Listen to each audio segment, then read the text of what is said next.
All right, buckle up, everyone. Welcome to another deep dive. Today, we're hitting the gas on a legend, the McLaren F1. We're talking the kind of car that makes other supercars look like they're parked. This thing was built with one goal, be the ultimate road car. Not just about speed, not just about flash, the whole package, the peak of automotive evolution, you know. And our source for this epic tale, Wikipedia. Yeah, sometimes the best stories are right there in plain sight. And get this one's got twists and turns you wouldn't believe. Central driving position, actual gold in the engine, and a link to a Japanese sports car that'll make you do a double take. So even if you think cars are just for getting to the grocery store, stick around. This deep dive is going to show you what happens when engineering genius meets pure obsession. Now, I'll admit, I'm not a gearhead myself. So I brought in the expert, someone who could really break down the F1's magic, ready to geek out on some car facts. Absolutely. The McLaren F1 is a goldmine of automotive innovation. Perfect. So let's rewind to the beginning. What sparked this whole ultimate road car idea? Well, it starts with Gordon Murray, the mastermind behind the F1. His vision was laser-focused, create a car that delivers a driving experience like no other. And for him, that wasn't just about raw speed. It was ride quality handling the whole symphony of driving. So not just some straight-line speed demon. He wanted a car that was actually a joy to drive on any road. Precisely. A car comfortable cruising a scenic route or tearing up a racetrack. And get this, a big chunk of his inspiration came from the Honda NSX. Yeah, he was so blown away by its balance of performance and everyday usability that he actually used it as a benchmark while developing the F1. Wow, high praise for the NSX. Eh. Guess even the greats have their idols. But speaking of development, I heard they were super secretive about the F1 project. Something about using kit cars. Oh yeah, that's a good one. So to test parts before building the real F1 prototypes, McLaren used Ultima MK3 kit cars as test mules. With their Frankensteining supercar parts onto kit cars. Yep. Testing the gearbox, seats, brakes, even that monster V12 engine, all on these unsuspecting kit cars. Has like some serious cloak and dagger stuff. Why so secretive? They were playing their cards close to the chest, didn't want anyone getting a whiff of their groundbreaking design. And get this, after each test, they destroy the kit car. Wow, talk about commitment. Okay, Yeah. so I've got the inspiration, the secret testing. But what about the heart of this beast? The engine. The engine, a masterpiece in itself. We're talking a 6.1-liter BMW V12 naturally aspirated, meaning it relies solely on atmospheric pressure to breathe. This approach prioritizes driver control and reliability over sheer brute force. But don't get me wrong, this thing packs a punch. 618 horsepower, a mind-boggling figure for its time. 618 horsepower. That's enough to pull a small planet. But I also read about them using some pretty exotic materials to keep the weight down. Oh yeah, they were obsessed with shaving off every ounce, magnesium parts wherever possible, super lightweight and strong. And then there's the detail that everyone loves, the gold foil heat shield in the engine bay. Hold up, Gold. Are we talking a thin layer or did they go full Midas on this thing? Not solid gold, of course, but they did use about 16 grams of gold foil per car. At today's prices, well, let's just say it adds a whole new layer to the term golden engine. Okay, that's pretty extravagant. But was there an actual engineering reason for using gold or was it just for bragging rights? It wasn't just showing off, although I'm sure that was a nice perk. You see, the carbon fiber body and the monocoques, the car's central structure, needed serious heat protection from that powerful V12, and gold happens to be a fantastic heat reflector. So it wasn't just bling, it was the right material for the job. So functional, aindy, fabulous. Okay. I like it. But speaking of unique features, we got to talk about that central driving position. Not exactly common, especially in a supercar. You're telling me it's like something out of a sci-fi movie. Yeah. Picture this, a triangle with the driver at the point slightly ahead of two passengers on either side. Okay, I'm visualizing it. Okay. So was this just a design quirk or was there a method to this magic? Oh, there was a method, all right. Murray believed this central position gave the driver the ultimate view of the road. Like a fighter pilot maximizing visibility and control. So you're not just driving the car, you're piloting it. I love it. But what about the poor souls in the passenger seats? Were they just crammed in there? Well, let's be real, this wasn't exactly a family hauler. But hey, anyone lucky enough to ride in a McLaren F1 even in the back probably wasn't complaining too much. True. It's like complaining about the legroom on a private jet. Yeah. You're still flying private. Okay, but let's talk about how this thing actually moves through the air. Oh. For a car this fast, it had to be slippery like a bar of soap in a bathtub, right? Absolutely. Even by today's standards, the F1's aerodynamics are mind-blowing.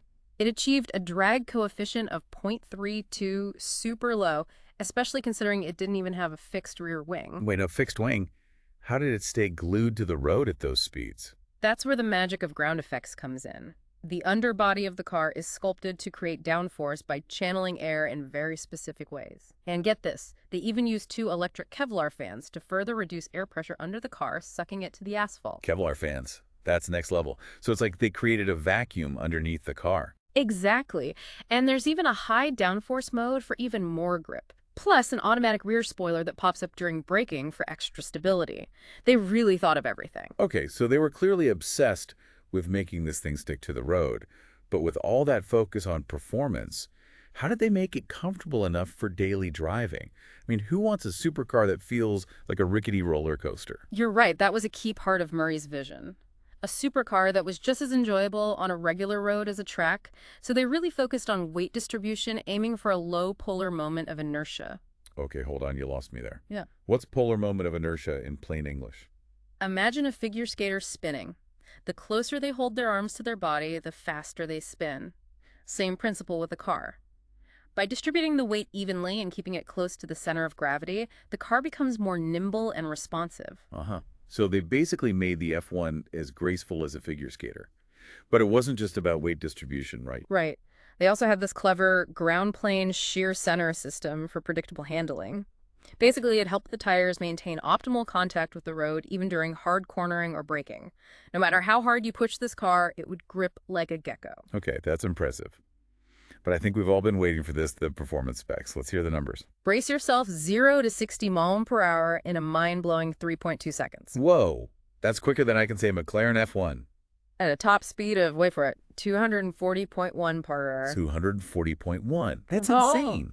Did it actually hit that speed, or is that just theoretical? Oh, it actually happened. Back in 1998, they took the XP5 prototype, the same one they used for publicity to Volkswagen's test track. They tweaked the rev limiter, unleashed racing driver Andy Wallace, and bam, a new world record for a production car. That must have been one wild ride. But hold on, I heard there's a little asterisk next to that record-breaking speed. Something about a modified rev limiter. That's right. The standard F1 was electronically limited to a mere 217 mph, which, let's be honest, is still ridiculously fast. Okay, so they were holding it back. I wonder what the actual top speed would have been without any limits. But even with that limiter, this car was clearly a beast. I mean, there's that famous story about Jonathan Palmer hitting 200 mph in the first lap at the Nürburgring. Yeah, that one's legendary. And here's the kicker. The F1 wasn't even designed for racing. Seriously? But I thought they made a racing version. They did, but that came later. The F1 was meant to be a road car first and foremost. However, the demand from motorsport teams was so high that McLaren eventually created the F1 GTR race car. Wait, so they took this already insane road car and turned it into a race car. Talk about overachieving. It's almost backwards, isn't it? But the results speak for themselves. The F1 GTR went on to win the 24 Hours of Le Mans in 1995, beating out purpose-built prototypes. Hold on. They beat cars specifically designed for endurance racing with a modified road car. That's incredible. So what happened to those GTRs after they were done racing? Did they just end up in museums? Well, some of them were actually converted back for street use. Imagine that a Le Mans winning race car legal to drive on the road. Talk about bragging rights. The ultimate track-to-street flex. Okay. But we can't forget about all the other crazy F1 variants out there. We've got the LM, the HDK, the GT. Oh, yeah, the F1 family is quite diverse. We've got the F1 LM built to honor that Le Mans victory. 5 of those were made each lighter and even more powerful than the standard F1 and sporting that iconic papaya orange paint. Papaya orange. It's like a tropical sunset, perfect for a supercar. Then there's the F1 HDK, which stands for High Downforce Kit. They took 2 standard F1s and upgraded them with all the LM's performance goodies plus some extra comfort features. It's like having the best of both worlds, track monster and comfortable cruiser. Sign me up. But the rarest of them all, the holy grail of F1 variants, has got to be the F1 GT, right? Absolutely. Only 3 of those were ever built purely for homologation purposes. They have this incredible long tail design with those wide wheel arches that just scream speed. I've seen pictures. It looks like a spaceship on wheels. And that, my friend, concludes part 1 of our deep dive into the McLaren F1. Wow. What a ride. And we've only just scratched the surface. Make sure to come back for part 2, where we'll dig even deeper into the F1 story, including those mysterious prototypes, and what it was like to actually sit behind the wheel of this legend. You won't want to miss it. Welcome back to our deep dive into the McLaren F1. Last time we explored the origins of the engine and some of those wild variants, But we're just getting started. There's a whole lot more to uncover about this automotive legend. All right, I'm ready for round 2 with the F1. Last time we were talking about those limited edition models. But before we get to those, you mentioned something about prototypes. The XP cars, what were those all about? Ah, yes, the prototypes. Crucial part of the F1 story. 5 were built, each with a specific purpose. So they weren't just joyriding in these prototypes, they were really putting them through their paces. Oh, absolutely. They wanted to make sure the F1 was as close to perfect as possible. So these prototypes were tested rigorously, pushed to the limits to refine the design. Makes sense. So what happened to them? Did they all survive? Well, each XP car has its own unique tale. XP1, the very first prototype, was never actually shown to the public. Wait, seriously? I thought I'd seen pictures of it. The car they showed off at the launch in '92 was actually what they called a clinic model. It was all about looks, no substance, just a shell, really. So it was like a Hollywood prop, all show and no go. Exactly. The real XP1 was kept under wraps, undergoing all sorts of secret tests. And what about the other prototypes? Did they meet a similar fate? Well, XP2 had a more dramatic ending. It was the crash test dummy of the group. Ouch. Sacrificed in the name of safety. Exactly. They literally crashed it to test the strength of the F1's carbon fiber structure. And let me tell you, it passed with flying colors. So XP2 went out in a blaze of glory. What about XP3, XP4, and XP5? XP3 was the mileage monster. They drove that thing relentlessly, testing its reliability. Think of it as the marathon runner of the prototypes. Makes sense. What about XP4? That one was the gearbox guinea pig. They were constantly shifting gears, putting that transmission through every possible scenario. So they really put those prototypes through the ringer. And XP5, that's the one that set the speed record right. That's the one. It became a bit of a celebrity, actually, used for magazine tests, photo shoots, and of course that record-breaking run at Volkswagen's test track. A fitting end to a prototype's journey. Okay. But I also remember hearing something about special American versions of the F1. They were called Ameritech F1s, right? What was that all about? Ah, yes. The Ameritech F1s. A unique chapter in the F1 story. 7 F1s were imported to the U.S. by Ameritech, a telecommunications company, and modified to meet U.S. regulations. So they had to tame the beast a bit for American roads. In a way, yes. They had to make a few changes, like removing the side seats, replacing the headlights, and raising the bumper. And I bet they had to slap on those clunky side marker lights that every American car seems to have. Of course. Wouldn't be an American car without them. But seriously, how did all these modifications affect the car's performance? Well, the performance figures were slightly lower than the European F1s, but they were still incredibly fast, 0 to 60 in under 4 seconds, and a top speed of over 217 mil per hour. So not exactly a slouch. Okay, but let's get back to the heart of the F1 experience driving it. You mentioned earlier that Gordon Murray was obsessed with every little detail, even the interior. What was it like to actually sit behind the wheel of this legend? Imagine sliding into a cockpit that's perfectly tailored to your body. The driver's seat was custom fitted to each owner's specifications, like a bespoke suit. So it's like wearing the car, not just sitting in it. Precisely. And the steering wheel and pedals were also customized to the driver's preferences. No adjustable steering column or anything like that. Wow, that's hardcore. What, no adjustments? Murray believed that fixed controls provided the most direct connection between the driver and the car, all about purity, no distractions. So no fiddling with buttons while you're trying to hit 200 miles per hour. But what about those creature comforts? Did it at least have air conditioning? You might be surprised to hear this, but yes, the F1 had air conditioning electric windows, and even a pretty decent sound system. Wait, a sound system? I thought Murray hated distractions. He did, but he also understood that a car like the F1 could be used for more than just track days.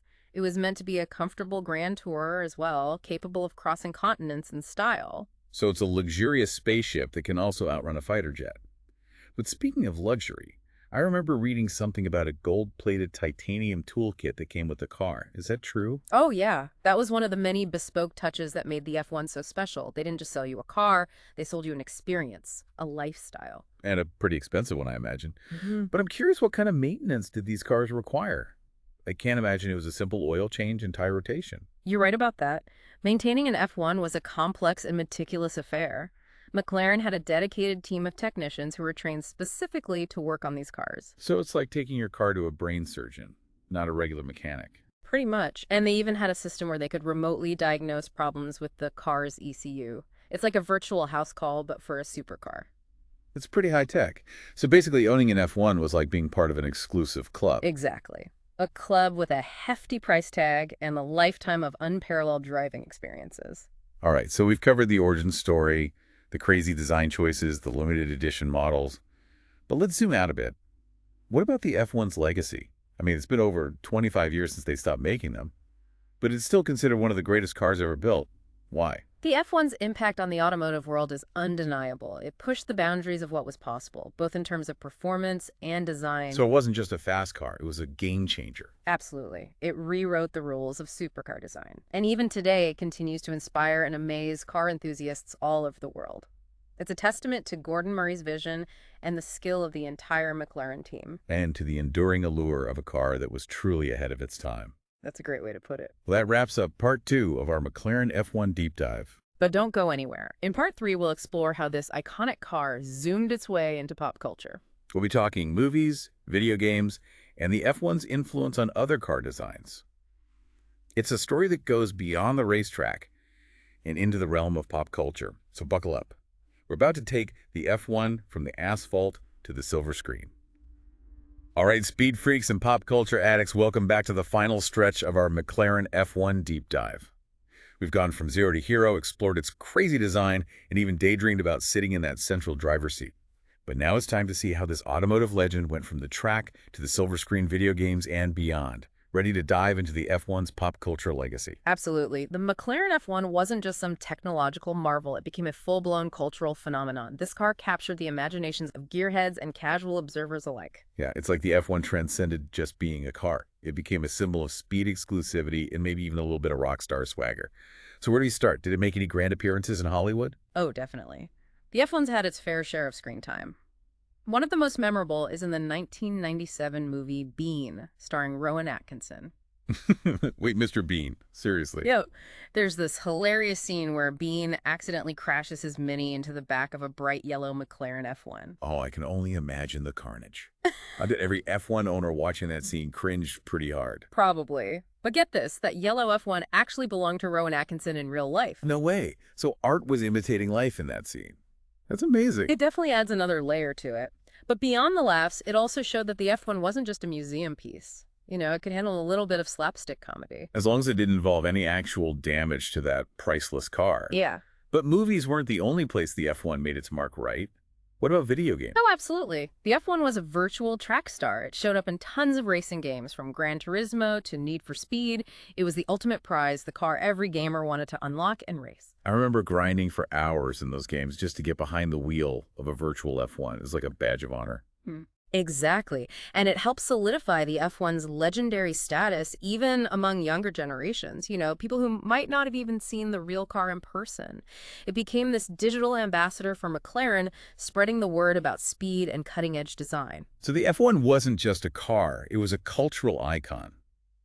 But beyond movies and video games, did its design actually influence other car makers? Without a doubt. The F1's DNA can be seen in a lot of supercars that followed.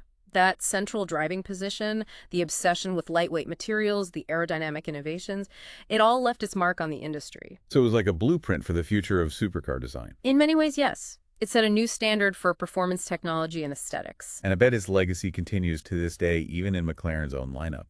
You're absolutely right. You can see echoes of the F1 in cars like the P1, the Senna, and the Speedtail. It's like the F1's spirit lives on in every McLaren supercar. Wow, that's pretty incredible. We've covered a lot of ground in this deep dive, from humble beginnings to pop culture stardom. It's been quite a journey through automotive history, engineering brilliance, and cultural impact. And I think we can all agree the McLaren F1 is more than just a car. It's a legend, an icon, a true masterpiece on wheels. Couldn't have said it better myself. So what have we learned from our deep dive into the McLaren F1? We've learned that pushing the boundaries of what's possible can lead to extraordinary results, that sometimes the most innovative ideas come from unexpected places, and that a car can be more than just a machine. It can be a work of art, a cultural touchstone, a symbol of human ingenuity. And maybe even a movie star. Well said. Well, that's it for our McLaren F1 deep dive. But the conversation doesn't have to end here. Head over to our website or social media and share your thoughts on the McLaren F1. What surprised you? What inspired you? And if you've got any suggestions for future deep dives, let us know. Until next time, keep exploring, keep learning, and keep diving deep into the things that fascinate you.